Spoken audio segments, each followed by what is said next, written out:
Alors bonjour à tous. Donc derrière ce titre, pourquoi nos applications veulent-elles nous dévorer? Moi je vais vous parler d'une des dérives du design moderne que vous allez retrouver dans la plupart des applications et services web que vous utilisez maintenant. Alors je tiens quand même en termes de disclaimer à préciser que ce que je vais présenter là, ça n'a pas pour but d'être une quelconque révolution. Le but c'est de mettre des termes sur des choses que je pense que vous avez déjà remarquées dans l'utilisation principalement de votre mobile. Alors, je vais quand même commencer par une petite partie un peu mégalo. Moi, je m'appelle Frédéric Langlade-Bellone, j'ai 29 ans. Je suis cofondateur d'une entreprise qui s'appelle IOWeb et j'aime à dire que je suis ingénieur UX. C'est-à-dire que je m'intéresse beaucoup à tout ce qui va être la partie qui précède le développement et qui parfois qui se mêle à lui par la suite. Donc, il y a une notion justement en conception qui est ce qu'on appelle le modèle conceptuel. Grosso modo, quand vous achetez un appareil ou que vous utilisez une application, vous allez vous faire une idée de son fonctionnement et de ce que vous pouvez en faire.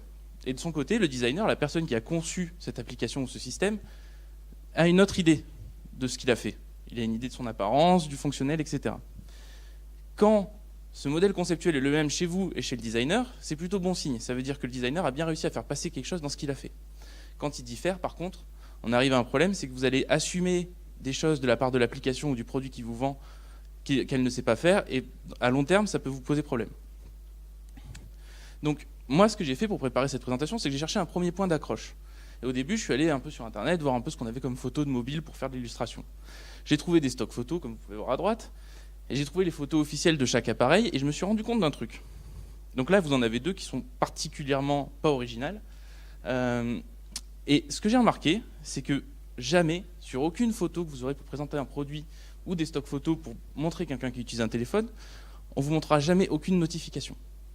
Tous ces téléphones-là, on a l'impression que c'est des appareils qui, au même titre que le cahier que vous pouvez voir à gauche de l'image à droite, on les utilise quand on veut. Je sais pas, j'ai pas l'impression qu'un téléphone, on l'utilise vraiment quand on veut. On utilise un téléphone la plupart du temps quand on reçoit quelque chose, quand on reçoit une notification. En fait, la plupart des images qui veulent nous vendre un téléphone, que ce soit chez Apple ou chez Samsung qui sont ici présents, on veut nous vendre une image assez zen du téléphone. On veut nous vendre une image de quelque chose qui nous divertit quand on le souhaite. Le problème, c'est qu'on est arrivé dans une situation où quand on le souhaite, on le maîtrise de moins en moins. Notre téléphone décide de ce qu'on va faire dans notre temps libre, de plus en plus. Tout ça en jouant sur les notifications et sur les possibilités de chaque application. Par exemple, il y a très récemment, Netflix a dit que leurs concurrents principaux, c'est évidemment Snapchat et YouTube, mais c'est aussi le sommeil. Le concurrent de Netflix, c'est votre temps libre. Bêtement, parce que quand vous avez du temps libre, il faut que vous utilisiez Netflix, il faut que vous utilisiez Snapchat, il faut que vous utilisiez toutes ces applications qui se basent justement sur votre attention, soit pour gagner de l'argent, soit pour gagner en visibilité. Donc, j'ai pris quelques réseaux sociaux et quelques outils que vous utilisez peut-être pour travailler. Et j'ai remarqué, en fait, il y a trois problèmes principaux dans l'utilisation qu'on fait de ces applications, et pas évidemment du côté utilisateur, mais plutôt du côté conception de ces applications. La première, donc c'est la citation que j'avais utilisée pour présenter cette conf, c'est que en 2004, Patrice Lelay, alors président de TF1, avait dit que ce qui l'intéressait lui, c'était d'avoir du temps de cerveau disponible pour les publicités. Il voulait que votre attention soit sur les publicités. Alors, ça avait fait un tollé à l'époque, mais en vrai, c'est le principe même de la publicité. Si vous êtes publicitaire, vous verrez les choses dans le sens inverse. Et entre chaque publicité, vous avez une espèce de petit bloc que le téléspectateur doit traverser pour que vous puissiez gagner de l'argent sur la première pause et sur la deuxième. Le problème qui se présente, c'est que malgré le fait qu'à l'époque, on ait dit oui, mais maintenant, il y a Internet qui va révolutionner cette partie-là, Internet n'a pas du tout révolutionné cette partie-là, du moins maintenant. Bêtement parce que l'attention que vous donnez à une application, c'est devenu votre monnaie d'échange. L'exemple le plus parlant, parce que c'est les réseaux sociaux que vous utilisez, je pense, à peu près tous, Facebook, Twitter, maintenant Reddit, utilise la publicité comme étant un élément du flux. Quand vous naviguez dans ces applications, la publicité fait semblant d'être un des contenus que vous utilisez. Bêtement, pour manipuler votre attention, l'attention que vous donnez à un ami, au tweet d'un ami, va être la même que celle que vous donnez à une publicité. Et donc, ces applications-là, en termes d'efficacité, est-ce qu'elles veulent vraiment être efficaces? Est-ce qu'elles veulent vraiment que vous trouviez une information rapidement? On n'en est pas si sûr, parce qu'au final, moins vous trouvez d'informations et plus vous errez dedans, plus ils gagnent de l'argent. En fait, on a deux types d'applications à ce niveau-là. On a ce qu'on appelle les puits sans fond, ça va être votre Facebook, votre Twitter, parce que vous pouvez scroller à l'infini dans ces applications-là, Elles vont essayer, dans la mesure du possible, d'afficher toujours quelque chose de nouveau pour que vous restiez sur votre mobile. Et l'autre cas, c'est ce qu'on appelle les machines à sous. Et là, c'est plus une déformation du comportement. Les machines à sous, ça va être Gmail, par exemple. Aller dans Gmail, ouvrir Gmail et draguer vers le bas pour vérifier si on n'a pas de nouveaux emails, alors qu'il y a des notifications. Mais c'est des réflexes qu'on a pris. Un deuxième problème, ça va être la gestion de la vie personnelle et de la vie professionnelle. Et ça, pour le coup, ça ne vient pas vraiment du business model des applications, mais plutôt du service qu'elles vous offrent. C'est pour ça que là, j'ai plutôt souligné Slack, LinkedIn, Gmail, etc. En fait, toutes ces applications-là, elles ont ce gros défaut de ne pas faire de distinction entre votre vie personnelle et votre vie professionnelle. Et je ne suis pas sûr qu'il y ait une certaine cohérence si on parlait avec quelqu'un qui était là avant l'arrivée du mobile, la démocratisation du mobile, à lui dire cette nuit j'ai été réveillé par une notification LinkedIn parce que quelqu'un a aimé mon CV. Je ne suis pas sûr que ça ait vraiment du sens, c'est juste une habitude qu'on a pris. Mais maintenant, toutes les applications professionnelles manipulent notre vie personnelle aussi. Elles ne le font pas exprès.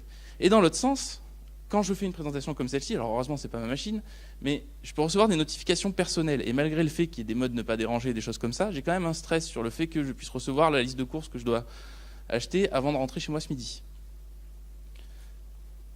Et enfin, le troisième problème, c'est le focus. Quand vous recevez une notification, il faut en moyenne 23 minutes pour que vous retrouviez l'efficacité que vous aviez sur la tâche que vous étiez en train de faire. Et on a pris l'habitude de ça. On a pris l'habitude parce que les applications nous en ont donné l'habitude. Je vais prendre un exemple, c'est l'application Voyage SNCF par exemple. L'application Voyage SNCF, la plupart du temps, on fait très attention aux notifications de Voyage SNCF parce que c'est celle qui va nous annoncer les billets, les quais, ce genre de choses. Or, parfois, Voyage SNCF nous annonce, avant un week-end, qu'on peut acheter des billets à pas cher. C'est une publicité. Or, on va avoir la même attention pour cette publicité que pour une information utile. Et par conséquent, ces 23 minutes, on va les perdre. Donc voilà. Donc on a 3 problèmes principaux qui sont liés à ce marché de l'attention, à l'utilisation de l'attention par notre mobile. Alors, il y a une première solution qui vient en tête, c'est l'isolement. C'est ce qu'on appelle le unplug. Le problème, c'est que déjà, moi, si je vous dis que c'est bien, je gagne plus d'argent. Et le deuxième point, c'est que, en fait, on n'a plus cette solution-là. Parce que bêtement, la plupart des gens de maintenant, si vous leur enlevez leur mobile plusieurs jours en leur disant tu vas voir ce que ça fait de plus avoir de mobile, ils vont avoir l'impression de manquer quelque chose. Et cette impression est presque plus forte que le déficit d'attention auquel ils sont soumis devant leur mobile. Et donc non, c'est pas vraiment une solution. Et ce dont je vous parle, c'est pas moi qui en ai fait le constat. Moi, j'en avais 2-3 idées, je me suis vu utiliser un mobile et j'ai vu que parfois, je bloquais dessus sans raison apparente. Il y a des gens un peu plus malins qui en ont fait des synthèses, et parmi eux, il y a cette personne qui s'appelle Tristan Harris. Tristan Harris, c'est quelqu'un qui a fait un TED Talk sur le sujet, qui a eu un article sur Rue 89, etc. Et c'est un ancien responsable d'éthique de chez Google qui a quitté Google justement parce qu'il se rendait compte de cette dérive. Et donc, qu'est-ce qu'a dit Tristan Harris ? Il a dit, moi je me suis rendu compte de ça, je me suis rendu compte de ce gaspillage d'attention et de temps libre qu'on a devant nos mobiles. Il a créé un label qu'il appelle Time Well Spent et qui est principalement un ensemble de directives à appliquer lorsqu'on est soit l'entreprise qui met en vente l'application, soit le concepteur, celui qui l'a créé, ou soit l'utilisateur. Et en fait, il y a beaucoup de principes qui sont mis en avant là-dedans. Il y en a 3 principaux. Pour l'entreprise, ça va être d'utiliser des nouvelles métriques. Pour le concepteur, ça va être une modification de sa méthode de travail. Et pour l'utilisateur, ça va être la création d'une éthique. Pour entrer un peu plus en détail sur ce sujet, les nouvelles métriques, c'est quoi ? C'est que si vous prenez un LinkedIn, par exemple, LinkedIn, qu'est-ce qu'il mesure au jour le jour ? Il mesure les transactions que vous faites avec le site, le nombre de pages que vous voyez, le nombre de nouvelles que vous aimez, ce genre de choses. Il ne mesure pas les succès, il ne mesure pas ce pourquoi le site est fait, trouver du travail. C'est pareil pour les sites de rencontres, il mesure tout en transactions. L'idée, c'est de mesurer les succès, et c'est une métrique qui est beaucoup plus complexe à mettre en place, évidemment. Mais bêtement, dans la séance plénière qu'on a eue juste avant, on a parlé d'un questionnaire de satisfaction. Parce que pour une organisation comme le Blend, il est plus intéressant de savoir ce qui a plu aux gens que de savoir là où ils sont allés. Donc voilà, le premier point, c'est de vraiment mettre en place des métriques sur le succès d'une application, sur le bien-être qu'on apporte aux gens. Le deuxième point, c'est la modification des méthodes de conception. Alors ça va être plutôt pour la partie design de l'application. Alors design au sens conception générale, business model, toutes les parties de l'application doivent tenir compte de l'utilisateur et tenir compte des distorsions que l'on crée. Penser que tous nos amis sont sur Facebook et que pour communiquer avec ses amis, il faut être sur Facebook, c'est une distorsion que l'application fait dans ce cas-là plutôt volontairement. Dans d'autres cas, on ne va pas faire exprès. Dans l'autre cas, on va mettre bêtement un module de calendrier dans notre application et puis on va se rendre compte qu'on tord l'utilisateur, on lui fait croire que ce calendrier régit sa vie et que les notifications de ce calendrier sont plus importantes pour lui que celles d'autres calendriers. On donne de l'importance à des choses qui sont pour nous particulièrement secondaires. Donc voilà, inclure ça dans le processus de conception. Et enfin, pour l'utilisateur, alors c'est la partie, je ne vais pas vraiment en parler, c'est assez intéressant à aller voir sur le site de Time Well Spent, c'est un ensemble de conseils pour éviter que vous, en tant qu'utilisateur, vous fassiez prendre trop facilement par le piège du marché de l'attention. Et comment on fait ça?